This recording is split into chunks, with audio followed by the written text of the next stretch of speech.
आज का जो हमारा लेक्चर है वो है जीन बॉदिन। नाम नोट कर लीजिएगा अच्छे से।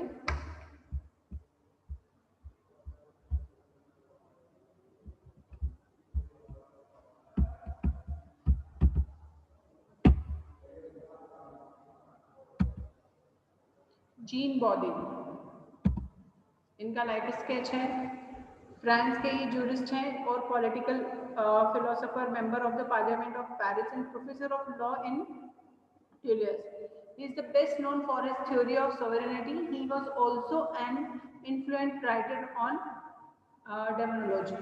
He lived out his life in provincial magistrate. देखिए यहाँ पर जो अभी तक हम लोग पढ़ते आए हैं, हर एक पॉलिटिकल थिंकर का अपने अपने व्यूज हैं, हर एक अलग अलग चीज को लेकर। जैसे कि किसी का फोकस पर्टिकुलर किसी चीज पर बहुत ज्यादा है, जैसे हमने देखा कि जैसे सोशल कॉन्ट्रैक्ट में हॉब्स का जो कॉन्सेप्ट था वो ह्यूमन नेचर से रिलेटेड था। ह्यूमन नेचर को उन्होंने उसमें बहुत ज़्यादा डिस्क्राइब किया और डिस्क्राइब करने के साथ उन्होंने उसे उनके लिए किस तरह से पेश किया, जैसे कि ह्यूमन नेचर बहुत क्रूअल होता है, we don't want any peace, we are selfish, we are cruel, we only want whatever we want, we only want that. तो यहाँ पर उनका जो कॉन्सेप्ट है हॉब्स का, सेम कॉन्सेप्ट सोशल कॉन्ट्रैक्ट का किसने दिया? जॉन लॉक ने दिया। किस तरह से कि वी आर वेरी पीसफुल, हम लोग क्या चाहते हैं? We want only peace. मतलब सेम चीज है, सोशल कॉन्ट्रैक्ट है, बट ह्यूमन नेचर का जो डिस्क्राइब किया है वो यहाँ पर चेंज हो गया। किस तरह से कि ह्यूमन नेचर को उन्होंने किस तरह से डिस्क्राइब कर दिया कि भाई ह्यूमन नेचर, यहाँ तो जॉन लॉक ने बोल दिया कि ह्यूमन नेचर बहुत अच्छा होता है, हम पीस चाहते हैं, हम लोग मेंटली हार्मनी चाहते हैं और इसी कारण हम लोग सोसाइटी में पीसफुली रहने के कारण हम वो सारी चीजें करते हैं जो कि सोशल कॉन्ट्रैक्ट भी जो हमने किया वो इस तरह किया। मीन्स हर एक पॉलिटिकल थिंकर के पीछे व्यूज अलग अलग होते हैं, दैट्स इट। हर एक व्यक्ति सेम चीज को अलग तरीके से डिफाइन कर सकता है ना। जैसे अभी मैंने एग्जांपल दिया कि हॉब्स ने और जॉन लॉक ने, दोनों ने ह्यूमन नेचर को कितना अलग तरीके से डिफाइन किया। इसी तरह सोवेरेनिटी, मतलब इनका जीन बॉदिन ने सबसे ज्यादा जो फोकस किया है स्टेट पर किया, आपके ह्यूमन नेचर पे भी किया, पर सबसे बड़ा उनका फोकस था सोवरेनिटी।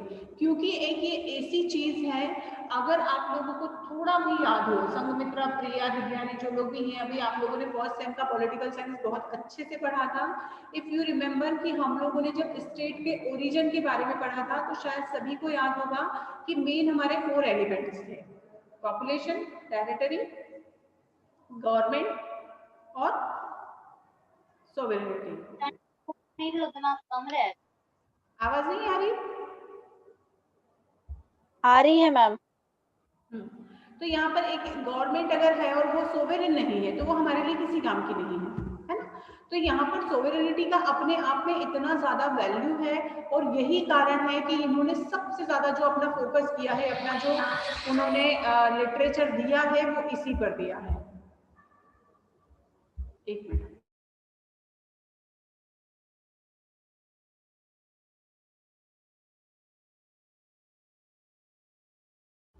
तो यहाँ पर सोवरेनिटी वाला जो पार्ट है ये सबसे ज्यादा उन्होंने इस चीज पर ही फोकस किया है। जो इनके मेन राइटिंग्स है उसमें कॉमनवेल्थ सबसे ज़्यादा फेमस है, जिसमें कि उन्होंने अपने हर एक चीज़ को कॉमनवेल्थ के साथ उन्होंने जो फोकस किया था वो किया था उन्होंने सोवरेनिटी पर, स्टेट पर, लोगों की मेंटालिटी पर, हर एक चीज़ पर। देखिए अब स्टेट को लेकर जो उनके व्यूज़ हैं, सबसे पहले अलग अलग, यहाँ पर भी सेम चीज़ें हैं, जीन बॉदिन के अलग अलग जो कॉन्सेप्ट है उन चीज़ों को हम डिस्कस करेंगे। State, what is state? Clearly he mentioned, state is a lawful government of several households, their common possession with sovereign power. State was the outcome of the social forces. State was the assembled of the families. According to him, family was the basic unit of the state. तो सबसे last वाले point से हम start करते हैं कि जैसे यहाँ एक क्वेश्चन अराइज होता है कि व्हाट इज स्टेट या what is the origin of state, state कैसे बना। अभी सबके अलग अलग व्यूज हैं। यहाँ पर सबसे क्लियर व्यू है यहाँ जीन बॉदिन का कि स्टेट फैमिली से बना। डेफिनेटली जो सबसे पहली यूनिट थी वो क्या थी? फैमिली।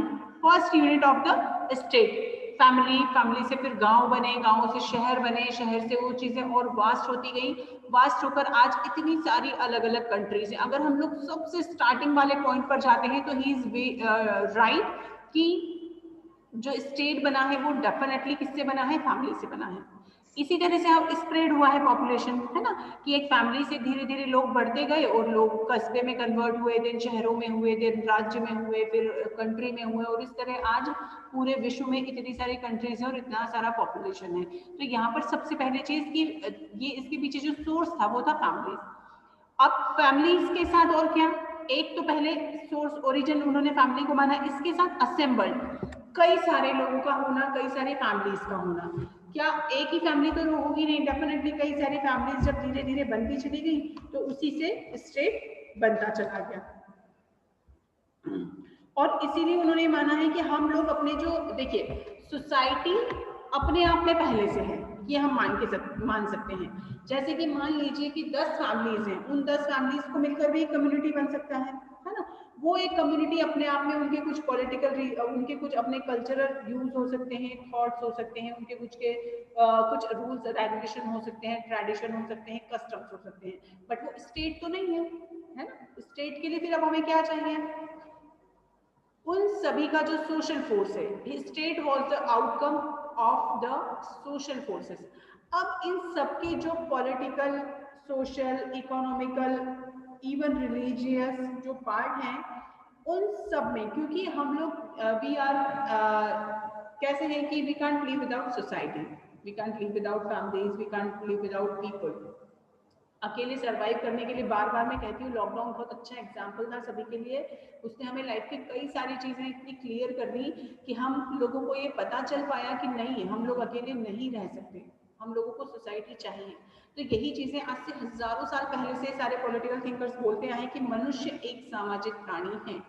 2 महीने के लॉकडाउन ने हम सभी लोगों को तोड़ कर रख दिया। दूसरे शहरों में हुआ नहीं इतना स्ट्रॉन्ग, बट इंदौर में हुआ है, इसलिए लिटरली कि it was very tough. Means state या सोसाइटी के पार्ट पर अगर डिस्कस किया जाए तो seriously we want families, we want get together, society, social gathering, everything.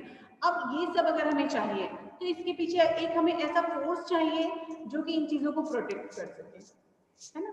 अगर इन चीजों के लिए प्रोटेक्शन नहीं है, अगर ये चीजें प्रॉपरली हमारे साथ जुड़ी हुई नहीं है, इनसिक्योरिटीज है, प्रोटेक्शन नहीं है, तो ये चीजें कैसी होंगी हमारे लिए। जो जितनी भी हमारी एक्टिविटीज हैं सोसाइटी की, सोशल एक्टिविटीज, वो स्टॉप हो जाएंगी।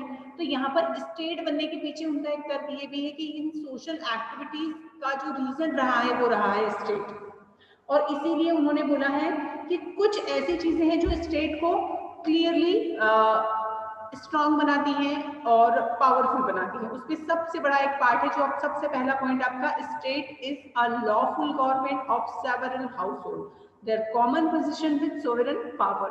अब यहाँ पर सारी चीजें हैं, then we need a strong government, a lawful government, a divine government with sovereignty. अगर गवर्नमेंट है सोवरेन नहीं है, देन वो हमारे किसी काम का नहीं है।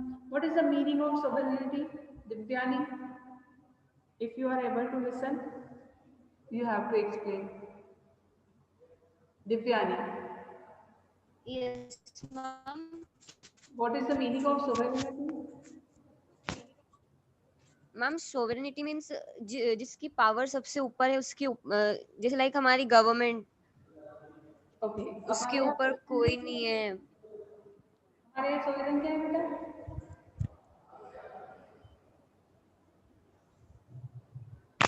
संप्रभु, जिनके ऊपर कोई ना हो। हमारे यहाँ सोवरेन अथॉरिटी क्या है? Supreme authority. What is the supreme? Government. Constitution है ना, सब लोग अच्छे से याद रखें। गवर्नमेंट आती है चली जाती है, बट कॉन्स्टिट्यूशन आता है ना जाता है। एक बार आ चुका है मीन्स है, अमेंडमेंट्स पॉसिबल हैं कब, जबकि जरूरत हो, रिक्वायर्ड हो, बट बेसिक स्ट्रक्चर में हम कभी चेंज नहीं कर सकते। ठीक, तो यहाँ पर हमारे लिए कोई भी गवर्नमेंट कॉन्स्टिट्यूशन के अगेंस्ट जाकर लॉ नहीं बनाएगा, सभी को पता है ये चीज, चाहे वो सेंट्रल का हो चाहे वो स्टेट का हो। तो इसीलिए सोवरेन का अपने आप में इतना स्ट्रॉन्ग मीनिंग है। सोवरेन का मतलब ही होता है संप्रभुता। संप्रभुता मीन्स अपनी खुद की, यहाँ और किसी की हमें जरूरत नहीं है। हमारा कॉन्स्टिट्यूशन अपने आप में इतना स्ट्रांग है कि इवन गवर्नमेंट को भी राइट नहीं है, इवन जुडिशरी, लेजिस्लेचर, एग्जीक्यूटिव, तीनों पार्ट को वहां पर उन्होंने ऑलरेडी कॉन्स्टिट्यूशन में इंक्लूड किया हुआ है। मींस इंडियन कॉन्स्टिट्यूशन अपने आप में सुवेरन है, किसी गवर्नमेंट को राइट नहीं है उसके अगेंस्ट रूल बनाने का, लॉ बनाने का। मींस यहाँ पर बोधिन ने भी क्या कहा है कि स्टेट इन सब चीजों से बना, बट अब स्टेट बनने के बाद क्या, व्हाट इज दिस, तो यहाँ पर we need a lawful government with position with sovereign power. ठीक, अब यहाँ इसी के साथ उन्होंने ये माना है कि हम परिवार को क्या राज्य से अलग कर सकते हैं, इज इट पॉसिबल, तो नो, नॉट पॉसिबल।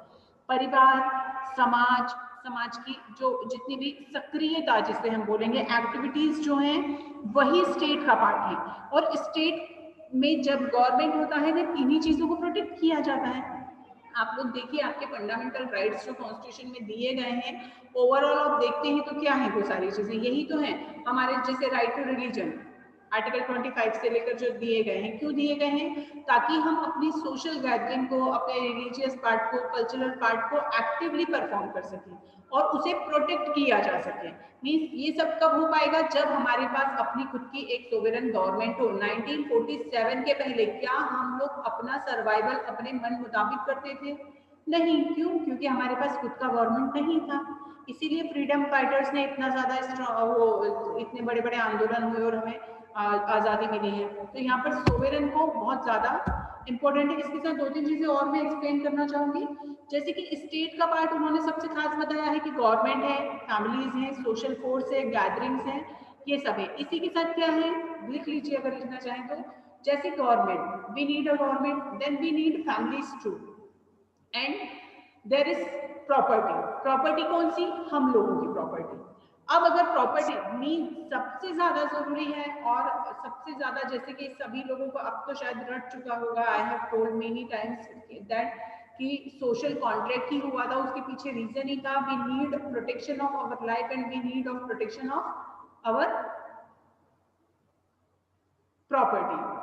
ठीक, तो यहाँ पर ये दो चीजें ऐसी हैं कि जिसके लिए हमें स्टेट की जरूरत थी, और स्टेट इसीलिए बना है। इसी के साथ सोवेरन, और सोवेरन भी कौन सा, कंसाइन लेवल उनका बहुत अच्छा हो। कंसाइन लेवल मीन्स विवेक जिसे हम कहते हैं, आपकी गवर्नमेंट आपके लिए फेवरेबल हो, आपके लिए इस तरह के डिसीजन ले जो कि आपकी ग्रोथ में, सोशल एक्टिविटीज में, फैमिलीज को, सभी को सपोर्ट करें, और यही स्टेट का मेन कंसर्न होना चाहिए। क्योंकि यहाँ पर सबसे बड़ी चीज है कि अगर हम स्टेट बनाते हैं तो स्टेट बनने के पीछे क्या है, उसके पीछे ऑब्जेक्ट क्या है। तो यहाँ पर ऑब्जेक्ट है कि स्टेट हमने बनाया है अपनी सुरक्षा के लिए, अपनी सुरक्षा में we the people and our property according to Jean Bodin. जितनी भी चीजें मैंने कही है ये सारी अकॉर्डिंग टू जीन बॉर्डिन है। ठीक, सिटीजनशिप को उन्होंने बहुत ज्यादा प्रिविलेज माना है, citizenship of the state only for the privileged. Amita Gupta बेटा अपना कैमरा ऑफ करोगे तो स्क्रीन पूरा दिखेगा, है ना। तो उन्होंने ये He refused to treat the women, children and slaves as citizens. अब देखिए यहाँ पर it is a very powerful part to criticize Jean Bodin. ठीक है, क्या कहा है उन्होंने कि सिर्फ सिटीजनशिप किसको दिया जाए, प्रिविलेज्ड को दिया जाए, but women, children and slaves ही डिनाइड, रिफ्यूज कर देते हैं वो कि इन तरह के लोगों को सिटीजनशिप में नहीं लेना चाहिए। What happened, please mute yourself all. He rejected the idea of equality among the citizens. This is also the part of criticism. हम लोग बहुत अच्छे से यहाँ पर क्रिटिसाइज कर सकते हैं जीन बॉर्डिन को।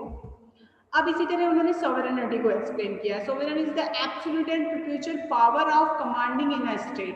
अब सोवरेनिटी कैसा हो, अगर मैं बोलूं कि आधा हमें इंग्लैंड रन करता है, आधा हमें America, and still we are sovereign, is it possible? No. एक शाश्वत होना, शाश्वत का मतलब होता है सर्वोच्च, और सर्वोच्च मीन्स सुप्रीम। ठीक, अब it is a supreme power over citizen and subject understand by law and limits of time. Means supremacy अगर किसी व्यक्ति का है, अगर कोई सोवरेन अथॉरिटी है, वो शाश्वत है, हमेशा के लिए है और स्थायी है। स्टेबिलिटी के साथ है, और उसे हर चीज के लिए पावर है, power for law, making of law, और हर एक चीज के लिए पावरफुल स्ट्रॉन्ग अथॉरिटी जो कि सुप्रीम है, यही इनकी नजर में सोवरेन अथॉरिटी है। It is an original power. Original power जैसे कि आप लोग जानते हैं कि हमारे यहाँ पर अगर मैं कंपेयर करूं कि कौन ज्यादा स्ट्रॉन्ग है, प्रधानमंत्री या राष्ट्रपति, तो ओरिजिनल पावर में आप लोग देखते हैं ना, ओरिजिनल पावर की जहां बात आती है तो यहाँ पर अगर एक बार लोकसभा से कोई चीज चली जाती है और राष्ट्रपति के सिग्नेचर के लिए गया है, राष्ट्रपति को एक बार राइट है डिनाई करने का, then second time he have to sign, है ना। तो यहाँ पर कई बार ऐसी चीजें होती है कि कुछ चीजें दिखने के लिए होती है, देन यहाँ पर सोवरेनिटी से सीधा मतलब है we need a original power, the sovereign is above laws and can change things. इसको कोई मुझे मेरे लिए एक्सप्लेन कर पाएगा please? The sovereign is above laws and can change them. Sanghamitra? बना भी सकते हैं और बदल भी सकते हैं सोवरेन, जिन सोवरेन पावर जिसके पास है। एग्जैक्टली, यहाँ पर सोवरेन इन सभी से ऊपर है। लॉ बनाने का काम ही किसका है? जैसे कि अगर आप ओवरऑल देखें हमारे इंडियन कॉन्स्टिट्यूशन में जितने भी चैप्टर्स दिए गए हैं, कभी ध्यान से देखिएगा, आप उसे इस तरह से वास्ट स्टडी करिए कि इसमें क्या क्या है। तो इसमें एग्जीक्यूटिव, जुडिशरी और आपका लेजिस्लेटिव, ये सारा पार्ट आ गया।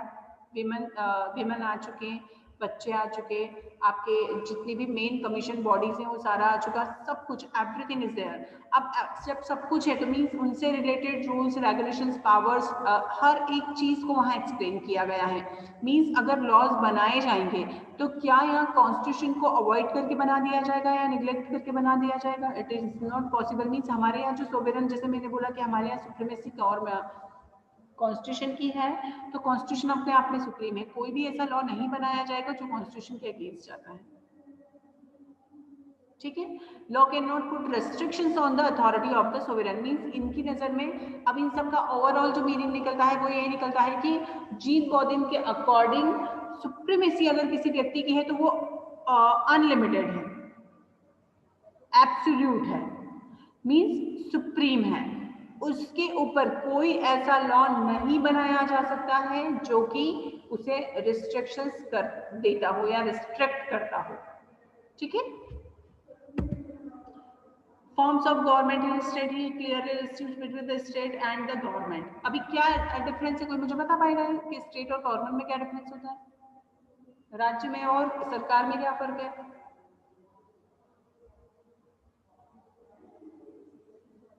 राज्य एक स्थायी संस्था है ना। गवर्नमेंट पे लोग आते हैं चले जाते हैं, ठीक, गवर्नमेंट है एक स्थायी पार्ट है हमारे इस राज्य का, पर फिर भी यहाँ इन दोनों में फर्क है, क्योंकि गवर्नमेंट के लिए एक अलग नॉर्म्स है, राज्य के लिए अलग। राज्य एक ऐसी स्थायी संस्था है जो एक बार बन चुकी तो बन चुकी है ना। इसी तरह उन्होंने गवर्नमेंट के अलग अलग 3 फॉर्म्स बताए हैं, जिसमें कि वही मोनार्की, अरिस्टोक्रेसी एंड डेमोक्रेसी।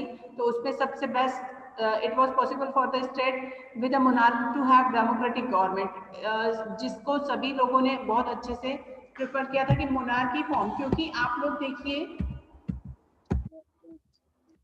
जो टाइम पीरियड है जीन बोलिन का लाइफ स्केच में, इस टाइम तक मैंने लास्ट लेक्चर में भी शायद समझाया था कि इस टाइम तक हमारे लिए ये पॉसिबल नहीं था कि हम लोग 1500, 1600 या आज से 400, 500 साल पहले क्या डेमोक्रेटिक गवर्नमेंट बहुत अच्छे से अपने फॉर्म में आ चुकी थी? क्या नहीं।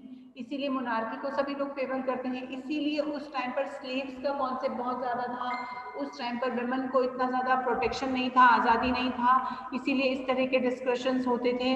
और क्योंकि आप लोग अभी नेक्स्ट सेमेस्टर का जो पॉलिटिकल साइंस पढ़ेंगे आपको पता चलेगा कि वुमेन को वोट डालने का राइट भी बहुत बाद में मिला है, हमारे ह्यूमन राइट्स बहुत बाद में डेवलप हुए हैं। तो उन सब कारण से यहाँ पर ये चीज़ें हो पाई हैं।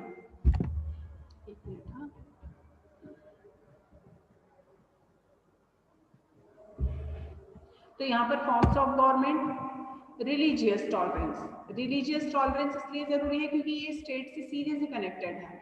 He made a strong plea for religious tolerance as a matter of political expediency. He pleaded for it on the part of the sovereign. He opposed use of force for religious conversion.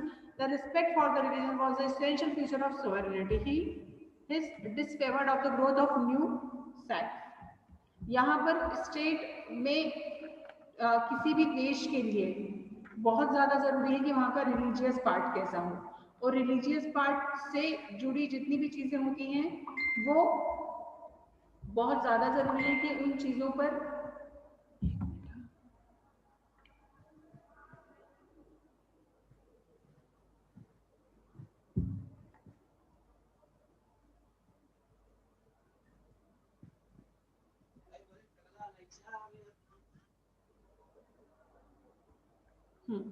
इसीलिए उन्होंने धर्म को इस तरह से माना है कि देखिए यहाँ पर धर्म जरूरी है, बट ये पब्लिकली उस चीज को बहुत ज्यादा आप एक्सेप्ट नहीं कर सकते, पब्लिकली उस चीज को बहुत ज्यादा आप ये नहीं कर सकते हर एक व्यक्ति के लिए। जैसे आज के डेट में हमारे यहाँ पर सेक्युलरिज्म को हमने ऑप्ट किया है, तो उसी तरह का कॉन्सेप्ट, पर्टिकुलर वर्ड उन्होंने मेंशन नहीं किया है सेक्युलरिज्म, बट उस चीज को उन्होंने ये माना है कि हाँ रिलीजियन पार्ट जरूरी है, बट कैसा कि आप लोगों का एक पर्सनल पार्ट है, लोगों का, फैमिलीज का, ह्यूमंस का, हम लोगों का एक पर्सनल पार्ट है, और उस चीज में स्टेट को, गवर्नमेंट को बहुत ज्यादा इन्वॉल्व होने की जरूरत नहीं है, क्योंकि एक धर्म हमें एक अच्छा बनाता है, ये उनका ही मानना था। धर्म लोगों को सही और गलत में डिफरेंस सिखाता है, लोगों को बैलेंस रखता है और लोगों को कंट्रोल में रखता है। तो इस कारण से उन्होंने ये बहुत अच्छे से माना था कि धर्म होना चाहिए, but unlimited freedom for that he denied.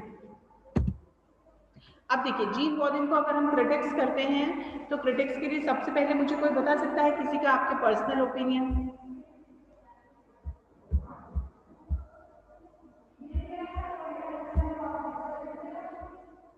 Personal opinion किसी के, जैसे कि अभी हम लोगों ने जीन बॉदिन को शॉर्ट में जितना भी पढ़ा, कोई मुझे बता पाएगा क्या क्या चीजें हैं जो आप डिनाई करते हैं?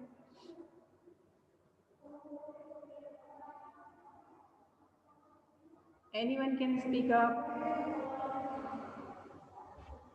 मैम सिटीजनशिप के कॉन्सेप्ट में, डेफिनेटली सिटीजनशिप के कॉन्सेप्ट में, इवन धर्म के कॉन्सेप्ट में, है ना? यस और इसी के साथ सबसे ज्यादा जरूरी जो चीज है वो है कि सोवरेन को जितना ज्यादा अथॉरिटी उन्होंने दिया है, तो एक चीज मैं आप लोगों को क्लियर करूं कि हम लोग ने स्टेट बनाया था अपने प्रोटेक्शन के लिए, बट जितना सोवरेन अथॉरिटी को अनलिमिटेड राइट्स उन्होंने दिए हैं, क्योंकि यहाँ पर अगर हम लोगों ने स्टेट बनाया है या हम लोग स्टेट चाहते थे आज से हजारों साल पहले, तो हम ये, क्योंकि उन्होंने एक चीज आप लोग देखिए प्रिविलेज्ड वाला पार्ट,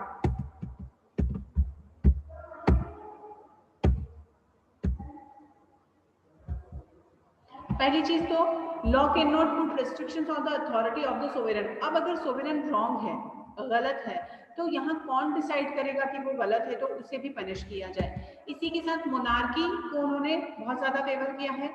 अब अगर monarchy to have democratic government, तो कैसे पॉसिबल है कि किसी कंट्री में राजतंत्र भी है और लोकतंत्र भी है ना? पॉसिबल नहीं है। इसी के साथ एक चीज ये है कि उन्होंने जो सिटीजनशिप में एक लिमिट्स लगाई हैं, और ओरिजिनल पावर लिमिट्स तो है ही है, उसी के साथ उन्होंने क्या कहा है कि it is an original power. अगर एक कोई गलत व्यक्ति के हाथ में बहुत सारे पावर्स के, जितने पावर्स सोवरेनिटी के लिए अकॉर्डिंग टू जीन बॉदिन मांगे गए हैं, अगर वो दे दिए जाते हैं, तो यहाँ पर जो सोवरेन होगा वो डिक्टेटर में कन्वर्ट हो जाएगा।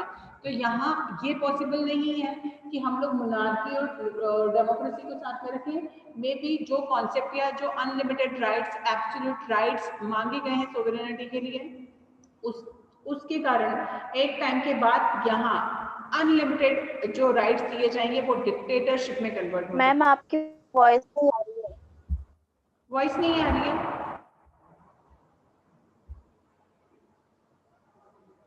आवाज आ रही है सभी को?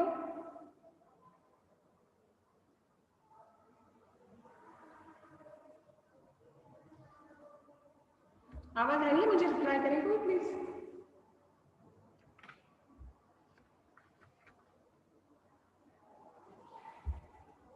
हेलो प्रिया।